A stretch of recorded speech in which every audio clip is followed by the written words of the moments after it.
Your Excellency, Sir Rodney Williams, Governor General of Antigua and Barbuda, the Prime Minister of Antigua and Barbuda, the Honourable Gaston Brown, honourable members of the Parliament of Antigua and Barbuda, the Deputy Commonwealth Secretary General, visiting members of Parliament and delegations, distinguished guests, ladies and gentlemen. In October 2011, a report commissioned by the Commonwealth Heads of Government made the following compelling statement. At least 60% of the Commonwealth's population is under 30 years of age. That is significantly lower than the global average of 52%. Therefore, the future of the Commonwealth and of the world it shares is inexorably tied to the future of these young people. The report was entitled, A Commonwealth of the People, Time for Urgent Reform, and it was compiled by an eminent persons group appointed by the Commonwealth Heads of Government at their meeting in Trinidad in 2009.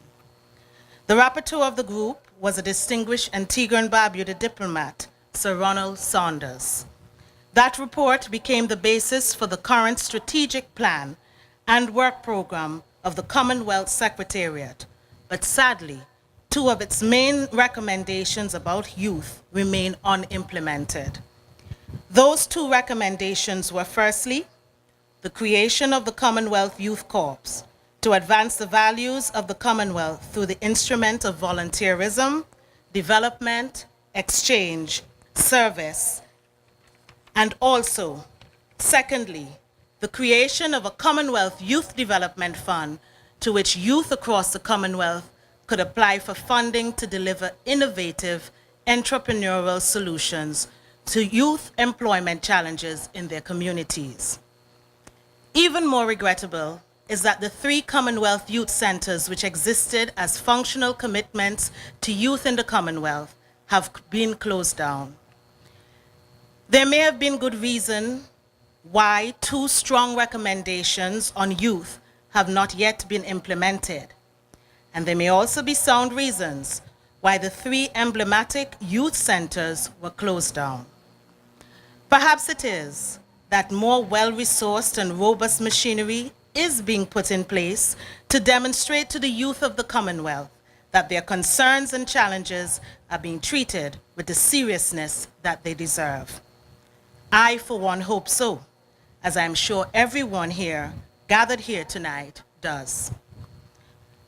Ladies and gentlemen, what I know is that in the Commonwealth Caribbean countries, there are more young people than older ones. In the entire Commonwealth, 3 in every 5 citizens are under the age of 30. Commonwealth Caribbean countries are not the habitats of older people with some younger ones. In fact, it is the other way around. Our countries are habitats for the younger people with some older ones.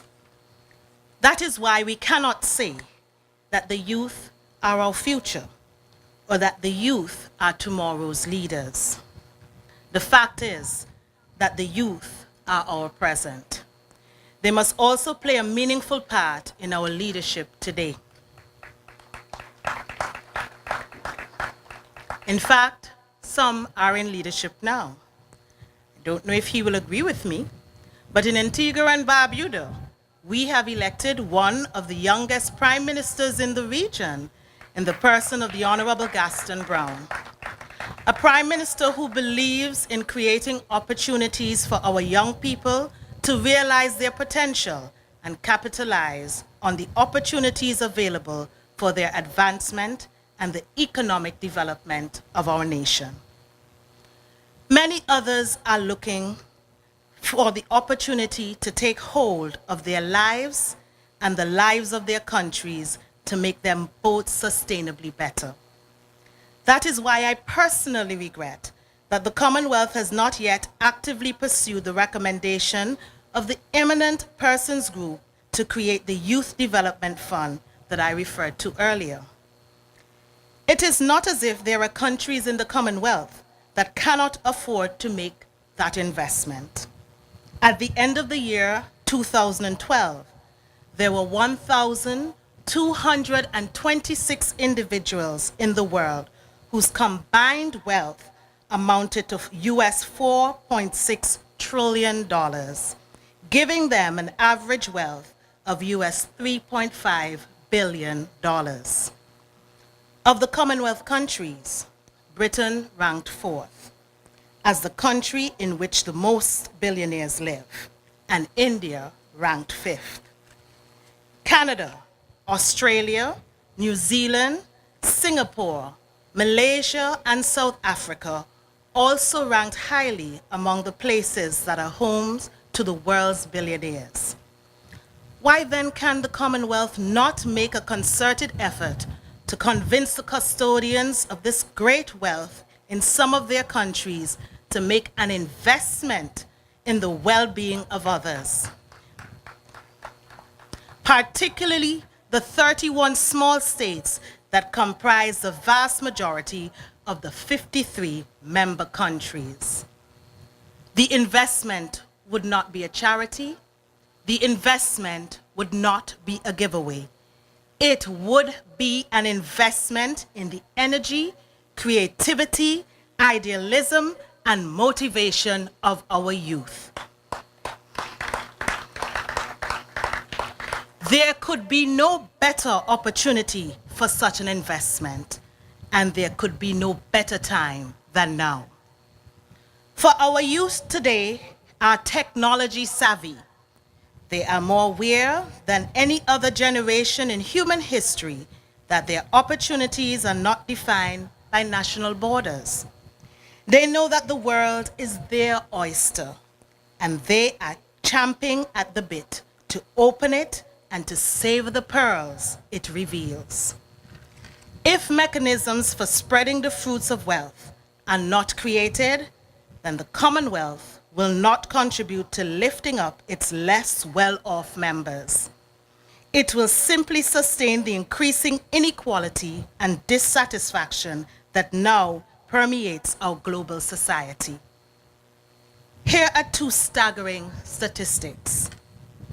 8% of the world's population now earns 50% of the world's income. Let me repeat. 8% of the world's population now earns 50% of the world's income. And the richest 1% owns 48% of the world's assets. Ladies and gentlemen, because in our Commonwealth Caribbean countries the majority of our populations are young, a large portion of the burdens of inequality falls upon them. When they are unemployed or underemployed, when they see little prospect of getting a decent job, when they cannot get access to funds that allows them to start a business or buy a piece of land, their frustration and restlessness grows. The same energy and creativity that we regard as their qualities of good can easily be transformed into attributes of harm. We know from all we see on television that ISIS is attracting young men and women from countries from all over the world. And we in the Caribbean are not immune from it. We have heard of young people traveling from Trinidad to join this awful group of terrorists. We neglect the urgent need for the economic empowerment of our young at their peril, and we do so at our own peril.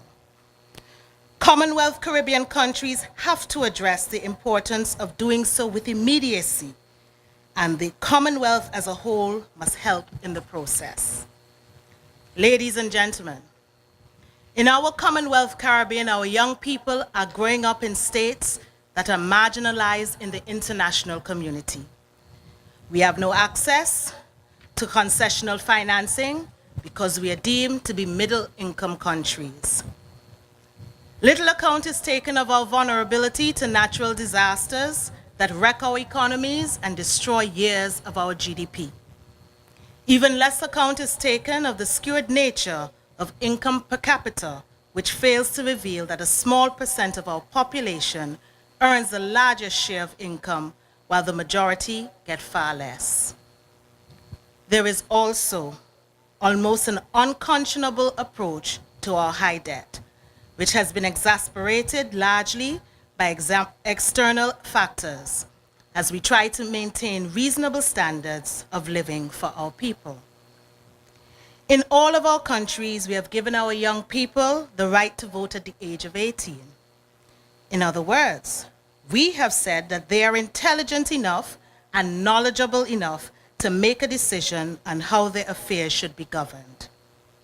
If we place such responsibility upon them, as we have done, then we must also fulfill an obligation to allow them to play a part in the development of our society as a whole. And let me say now, a little touchy area, and that is about marijuana and our young people. I do not know the statistics with accuracy, but I would make an educated guess that the majority of persons arrested in connection with marijuana are young people. The government of Jamaica has shown enormous good sense in decriminalizing possession of small amounts of marijuana. It is time, in my view, that other Commonwealth Caribbean countries do likewise while continuing the education to stop its use. We have not banned alcohol or tobacco, even though it has been proven that they are more addictive than marijuana. The double standard should end, and we should stop dancing to someone else's tune. The question today we should ask ourselves is, should we follow the lead of Jamaica and decriminalize the possession of small amounts of marijuana? To me, Jamaica is breaking sensible ground. My point is that we should stop criminalizing our own youth in order to march to the beat of someone else's drum. This is a matter that I am inviting the Commonwealth Caribbean youth ministers to add to their agenda whilst here. It is not an abstract issue. It is not an issue about which we have power to act in our own interests. It is an issue, about which we have the power to act in our own interests. And we should seize that moment. As I close, colleague ministers, distinguished visitors, I welcome you once again all to Antigua and Barbuda, and in particular to this, the Caribbean Region Commonwealth Youth Ministers Conference. I hope that you will enjoy our shores, and I hope that you will also deliver real and measurable benefits to our youth. I know they're waiting for action. Let us act for them now. I thank you.